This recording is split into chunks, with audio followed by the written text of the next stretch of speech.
ఇక్కడ చేలో మొలకల్లాగా ఈను పొలలు భలే ఉన్నాయి చూసారా. ఇవన్నీ ఈ చిన్ని చిన్ని గ్లాసుల్లో కొత్తగా నాటిన చిక్కుడు విత్తనాలు మొలిచిన మొలకలకి సపోర్ట్గా పెట్టానండి.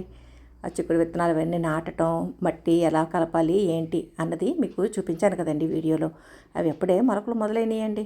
ఆ మొలకెత్తిన మొలకలు అలాగే వదిలేసామనుకోండి, ఆ మొక్కలు అటు ఇటు అలా పడిపోయి ఇష్టం వచ్చినట్టు పెరుగుతాయి. అలాగే ఇప్పుడు జోరున పడతాయండి వర్షాలు, సడన్గా వచ్చేస్తాయి వర్షాలు. ఆ వర్షాలకి ఈ చిన్న చిన్న మొక్కలకి మనం ఏదో ఒక సపోర్ట్ ఇచ్చేలా కట్టలేదనుకోండి, ఆ మొక్కలన్నీ కింద పడిపోతాయి, ఆ వర్షాలకి కుళ్ళిపోతాయండి.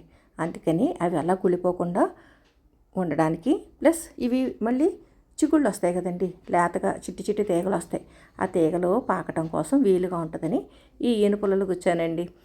ప్రస్తుతం చిన్ని చిన్ని గ్లాసులు, చిన్ని చిన్ని మొలకలు కాబట్టి సరిపోతాయండి ఈ ఈనుపుల్లలు. ఆ తర్వాత ఇవి కొంచెం పెరిగాక మనం వెదురు బద్దలు ఉంటాయి కదా, వెదురు బద్దలు అటువంటివి ఏయో ఒకటి కొంచెం బలిష్టంగా ఉండేవి పెడితే ఈ మొక్కలు కూడా అండి పెద్దగా కొంచెం మారుతాయి కాబట్టి అప్పుడు మనకి సరిపోతాయి అన్నమాట.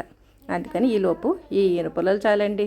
ఈలోపు మనం పెద్దగా చిక్కుడు పాదు పెరగడం కోసం కుండీలు అవి రెడీ చేసేసుకుంటేనండి, ఆ ప్లేసుల్లో మనం మార్చుకున్నాక అప్పుడు వెదురు బద్దలు లేదంటే కొబ్బరి తాళ్ళు వీటి సపోర్ట్ తోటి ఆ తీగలు అటు ఇటు పడిపోకుండా చక్కగా ఉండేలాగా చేసుకోవచ్చండి. ఇక్కడ ఈ ట్రేలో కూడా ఉన్నాయి రకరకాల చిక్కుడు విత్తనాలండి. అన్ని రకాల మొక్కలకి కూడా నేను ఇలాగ ఈనుపుల్లలు పెట్టాను. వాటితో పాటు బెండ, ఆ బెండ కూడా మనకి అంటే బెండ, బీర, కాకర ఏవైనా సరే, ఏ మొక్కలకైనా సరే ఇలాగ ఈ గ్లాసుల్లో వేసుకున్నప్పుడు చిన్ని చిన్ని మొలకల కింద ఉన్నప్పుడు మనం ఏదో ఒక చిన్న పుల్ల పెట్టి కట్టేసుకున్నాం అనుకోండి, మనకి రీపాట్ చేసుకున్నప్పుడు ఈజీగానే ఉంటుంది.